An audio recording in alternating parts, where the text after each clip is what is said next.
Okay student, कैसे हैं आप सब लोग? आई होप आप सब बहुत अच्छे हैं। तो चलिए आज हमारे पास एक नया topic that is mensuration. Mensuration का मतलब होता है मेजरमेंट। कि आपके पास कोई भी फिगर है, आप उसका एरिया निकाल लें, उसका सरफेस एरिया कितना है, उसका प्लेन एरिया कितना है, उसकी बाउंड्री की लेंथ कितनी है, तो ये सब हम किसमें देखते हैं? मेंसुरेशन में।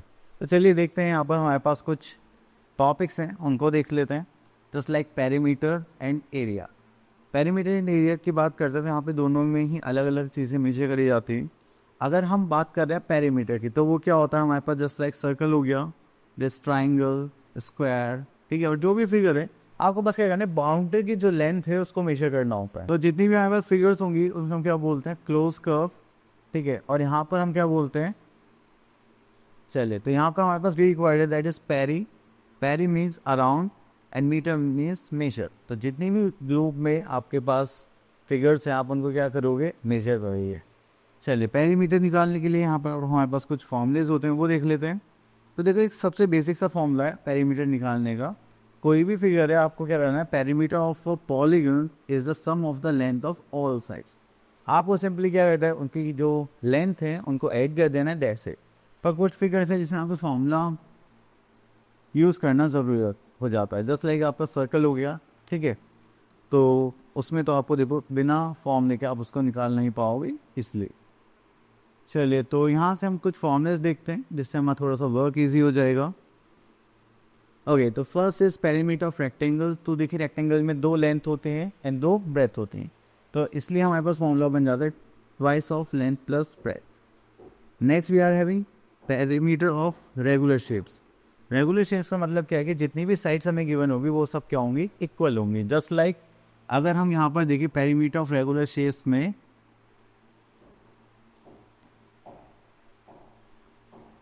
पेरीमीटर ऑफ रेगुलर शेप्स में हम देखेंगे यहाँ पे number of sides into length of one side, ठीक है। Just like perimeter of equilateral triangle that is 3 into ए।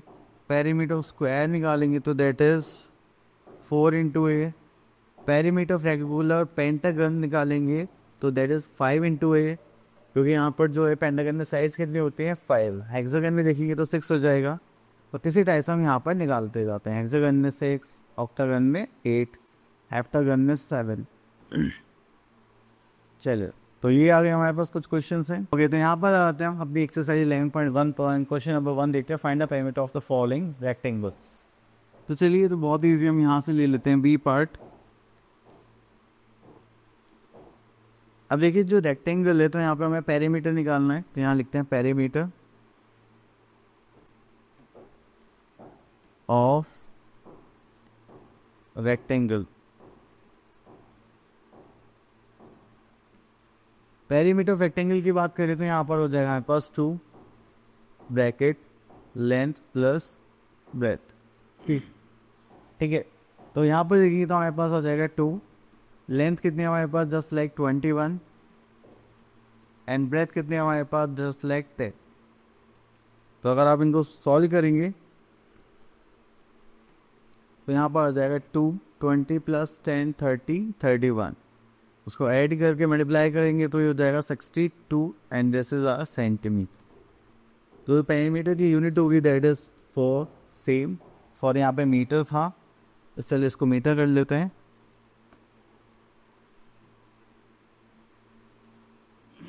ठीक है। चलिए, इसको करने के बाद फिर हम आगे चलते हैं। तो यहाँ पर आप निकाल सकते हैं perimeter of each of the square. तो देखिए, पेरीमीटर निकालने के लिए हमें यहाँ पर ज़्यादा कुछ नहीं करना, बस एक बेसिकली एक फॉर्मूला लिखना है। Just like perimeter is 4 into side that is 8। तो यहाँ पर हमें साइड कितनी गिवन है? 8, तो ये हो जाएगा 4 इंटू 8 एंड 8 4 जो कितना होता है? That is 32 and this is centimetre. Clear? चलिए, नेक्स्ट हमारे पास आता है question number 3, find the perimeter of each of the following figures. तो यहाँ से एक फिगर ले लेते हैं, क्योंकि जब भी आपके पास कुछ ऐसी फिगर आती है तो आपको सिर्फ एक चीज़ याद रखनी है, you have to find out the sum of all sides. Okay, तो ये आ गया हमारी फिगर। तो इसमें हम क्या निकालने वाले हैं? पेरीमीटर। तो यहाँ पर हम क्या लिखेंगे? Perimeter equals to sum of all sides, ठीक है। तो यहाँ पर देखेंगे तो हमारे पास यहाँ से स्टार्ट करता है इन दिस वे। तो यहाँ पर आ जाएगा 8 centimetre plus again 8 centimetre plus 7 centimetre plus 7 centimetre plus 1 centimetre.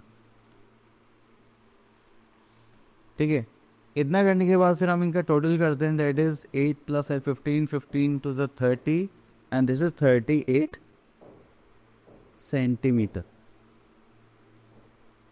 Clear? चलिए, तो ये हो गया हमारा सॉल्यूशन। नेक्स्ट चलते हैं, यहाँ पे जो एडजॉइनिंग फिगर है यहाँ पे भी आपको सम ऑफ ऑल साइड का फॉर्मूला कॉन्सेप्ट यूज़ करना है। तो चलिए कि यहाँ पर हम ले लेते हैं कि क्वेश्चन नंबर 9, जो हमारा थोड़ा सा वर्ड प्रॉब्लम टाइप क्वेश्चन। ठीक है, तो चलिए इसको देखते हैं। यदि यहाँ पे बोलेगा lid of rectangular box of size 40 centimetre 10 centimetre. चलिए, तो यहाँ पर लीड है जिसकी साइज, तो यहाँ पे लिख लेते हैं लेंथ ऑफ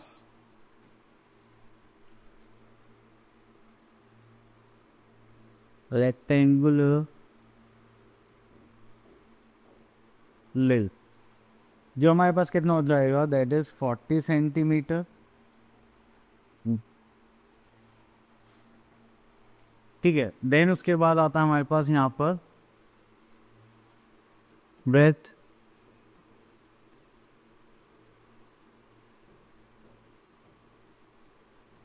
ऑफ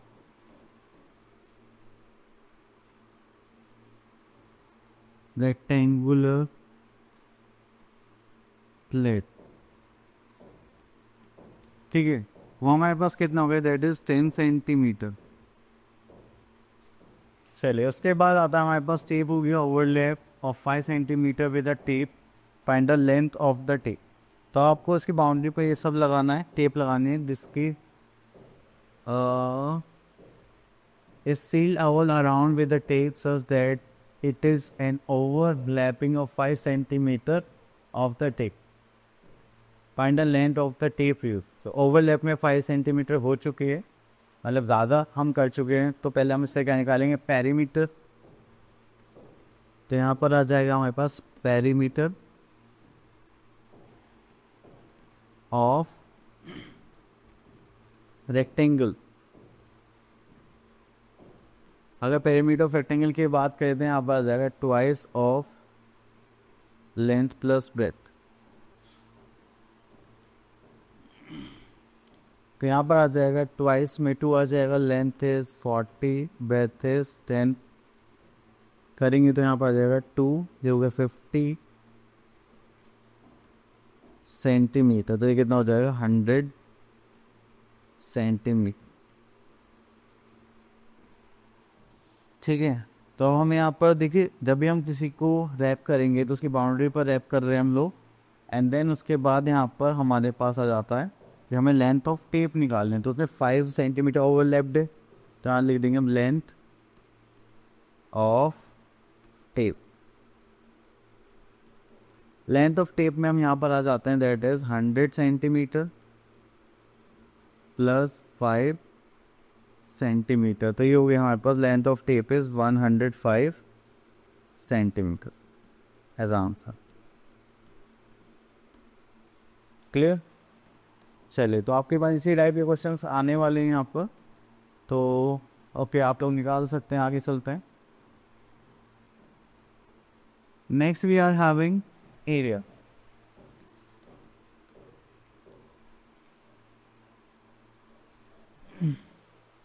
ओके, तो जब भी हम एरिया की बात करते हैं यहाँ पर, तो एरिया में हमारे पास क्या निकालेंगे, सरफेस की बात करेंगे। जस्ट लाइक ये जो पार्ट हो गया है, ठीक है, तो ये हमारे क्या होता है, सरफेस एरिया। इतना करने के बाद हम यहाँ पर इसके लिए फॉर्मूला ही यूज़ करना पड़ेगा, आप यहाँ पे कुछ ऐड वैड नहीं कर सकते। तो इसीलिए जब भी आपके पास एरिया की बात आएगी तो आप उसको हमेशा निकालेंगे स्क्वायर यूनिट्स। ठीक है, so centimetre square, metre square and this type. तो यहाँ पे देखिए बॉक्सेस हैं हमारे पास काउंट करने के लिए, कि अगर आप जितने बॉक्सेस काउंट करते तो उतने ही सेंटीमीटर स्क्वायर का आपका क्या हो जाएगा, एरिया। तो यहाँ पे फॉर्मूला देख लेते हैं, that is formula for area of rectangle equals to length into breadth and area of square is side into side. क्योंकि देखिए जो हमारा स्क्वायर है उसकी जो लेंथ और ब्रेथ रहती है वो दोनों ही क्या रहते हैं, सेम रहते हैं, इसलिए we are going to use side square. चलिए यहाँ पर आ जाते हैं, इसके बाद हम आगे चलते हैं थोड़ा सा।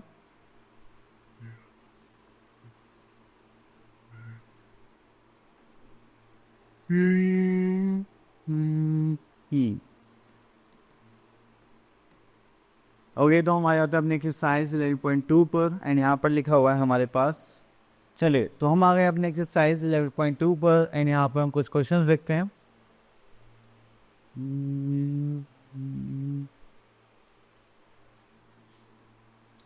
ओके, तो चलिए यहाँ पर हम आ जाते हैं क्वेश्चन नंबर 2 पर।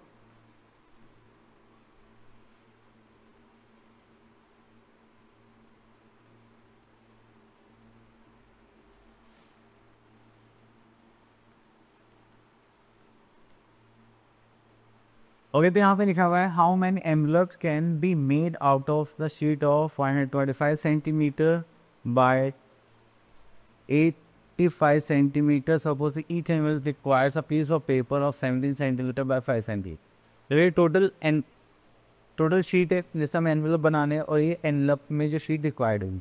अब देखिए, अभी आप शीट लेंगे तो उसका प्रॉपर एरिया ही कवर करेंगे, क्योंकि आप लोग क्या करेंगे, उसे कट करके बनाएंगे।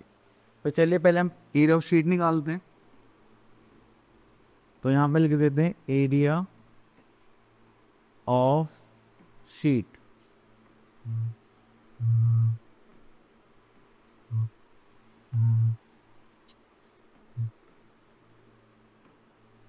चलिए यहाँ पे लिख लेते हैं हम एरिया ऑफ शीट, जो हमें यहाँ पर गिवन है। तो हमारे पास यहाँ पर लेंथ है, ये ब्रेथ है, तो यहाँ पे क्या फॉर्मूला पुट करेंगे, लेंथ इनटू ब्रेथ।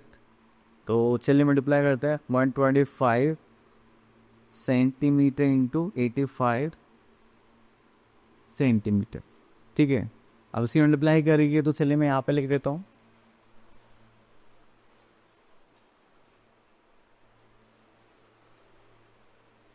चलिए मल्टीप्लाई करते हैं हम यहाँ पर, दैट इज 125 इंटू 85, तो हो जाएगा हमारे पास 10625 centimetre square.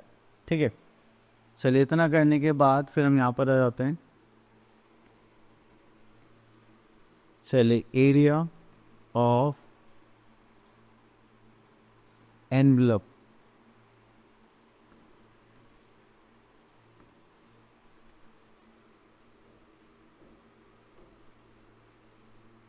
Area of envelope निकालने के लिए हमें यहाँ से फिर से फॉर्मूला लिखना पड़ेगा, लेंथ इनटू ब्रेथ। तो अगर हम यहाँ पर शीट देखें, दैट इज 17 इंटू 5। तो देखिए 17 हमारे पास क्या हो गई, लेंथ, एंड 5 हो गई हमारे पास ब्रेथ। तो अगर आप इसको देखेंगे तो हमारे पास यहाँ पर 17 5 से होता है 85 and this is centimetre square. अब आपको क्या निकालना है, नंबर ऑफ एनवलप्स। ठीक है, तो चलिए नंबर ऑफ एनवलप्स निकालने के लिए हम क्या करेंगे यहाँ पर, तो हम यहाँ लिखेंगे नंबर ऑफ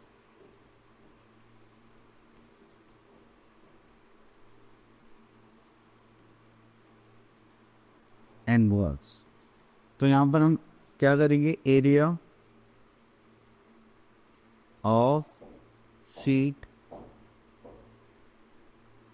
और अपॉन में कर देंगे हम एरिया ऑफ एनवलप।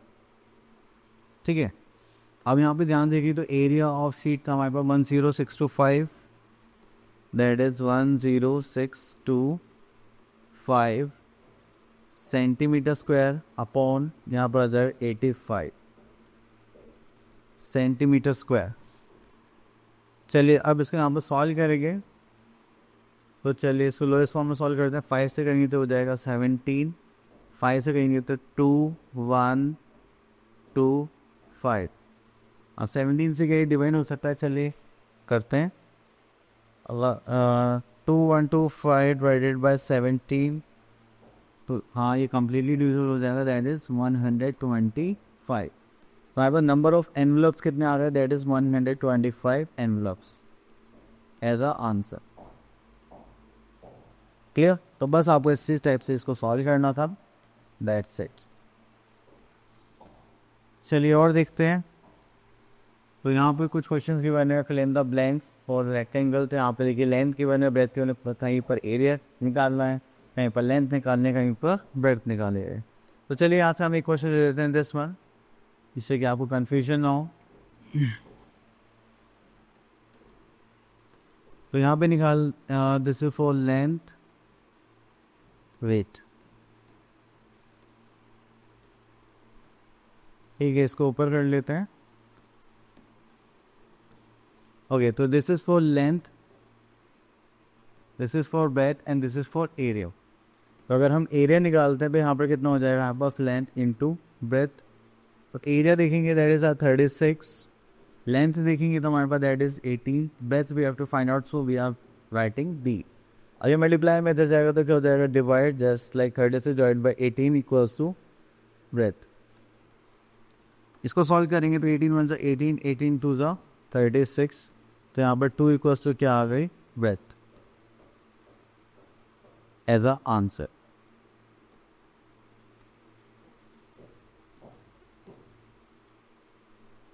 ठीक है, चलिए इतना करने के बाद फिर हम और आगे देखते हैं। अब आते हैं हम एरिया और स्क्वायर में, क्योंकि यहाँ पर थोड़ा सा कॉन्सेप्ट अलग हो जाता है। तो हम लेते हैं यहाँ से दिस पार्ट।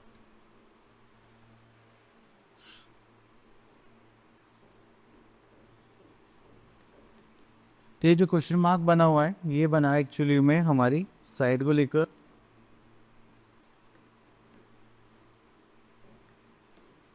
ठीक है, तो चलिए ये हमारी साइड हमें फाइंड आउट करनी है, और हमें यहाँ पर क्या गिवन है, एरिया।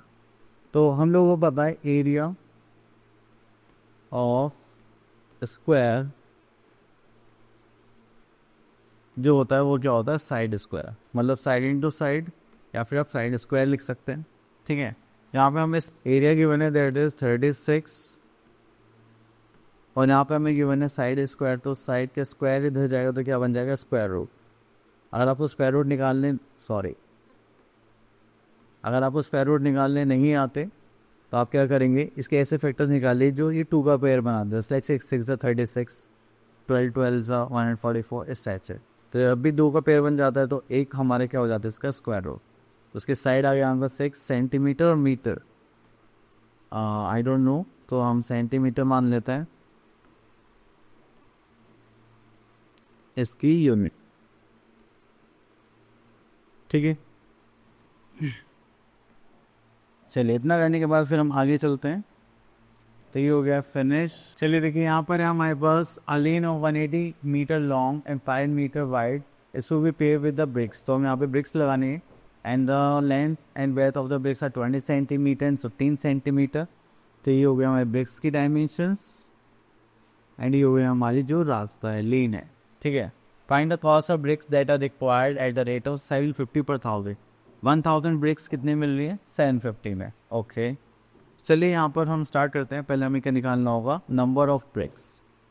तो ये जो लेंथ एंड ब्रेथ गिवन है लेन की, तो इनको चेंज कर लेते हैं। तो ये हो जाएगा बस 180 मीटर, बुथ करेंगे तो सेंटीमीटर में हो जाएगा 18,000 सेंटीमीटर, एंड ये 5 मीटर है, इसकी 100 से मल्टीप्लाई करेंगे तो हो जाएगा 500 सेंटीमीटर। अब इसके बाद हमें यहाँ पे क्या निकालना है, नंबर ऑफ ब्रिक्स। तो चलिए उसका फॉर्मूला लिख लेते हैं हम यहाँ पर, नंबर ऑफ ब्रिक्स। ठीक है, तो उसके लिए हम यहाँ पर लिखेंगे area of lane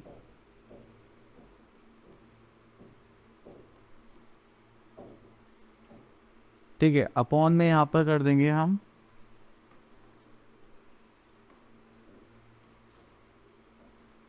area of lane upon area of brick.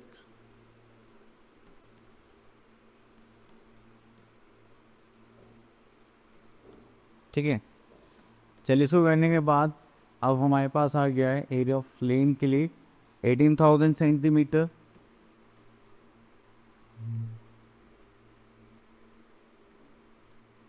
Into 500 centimetre.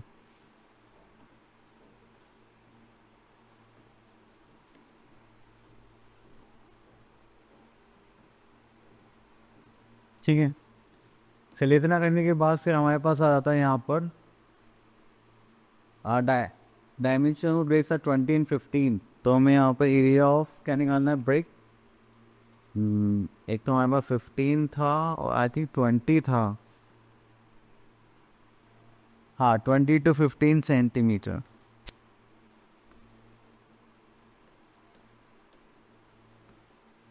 ठीक है, तो फिर 20 into 15। तो चलिए इसको सॉल्व करते हैं। तो यहाँ से एक ज़ीरो कैंसिल आउट करते हैं, 2 से करेंगे तो हो जाएगा 9 एंड 3 3 ज़ा 3 5 ज़ा 5 से इसको कैंसिल कर देंगे। ठीक है, तो यहाँ पर हमारे पास आ गया है आई थिंक 30,000 ब्रिक्स। तो यहाँ पर आ गया हमारे पास 30,000 ब्रिक्स आ गई है। अब हमें यहाँ पर निकालने इसकी कॉस्ट है जिसकी वजह से क्वेश्चन लिया गया था। तो यहाँ पर देख लेते हैं। तो यहाँ पर बोला गया कॉस्ट ऑफ 1000 ब्रिक्स। अगर हम कॉस्ट ऑफ 1000 ब्रिक्स की बात कर रहे हैं तो वो आ जाएगा यहाँ पर ₹750। ठीक है, देन उसके बाद हम क्या करेंगे, यहाँ पे निकालेंगे कॉस्ट ऑफ 30,000 ब्रिक्स। इसको कैसे करेंगे, हम यहाँ पर देते हैं 750 को डिवाइड करेंगे 1000 से एंड मल्टीप्लाई कर देंगे हम 30,000 से। ठीक है, तो चलिए इतना करने के बाद फिर हम यहाँ पर देखते हैं, इसको रब कर लेते हैं थोड़ा सा ये। तो अगर आप इसको सॉल्व करेंगे तो देखिए 3 से 30 कैंसिल आउट हो जाएंगे एंड इनकी मल्टीप्लाई करेंगे तो 5 3 15 कैरी का 1 7 का 21, this is 22 and this is 20। तो ये आ गया हमारे पास 22,500 रुपीज। चलिए तो टॉपिक हो गया फिनिश एंड आई होप आप लोगों को अच्छे से क्लियर भी हो गया होगा। अब आप लोगों के इसके प्रैक्टिस करने मिलते हैं नेक्स्ट वीडियो में, तब तक के लिए ऑल द बेस्ट।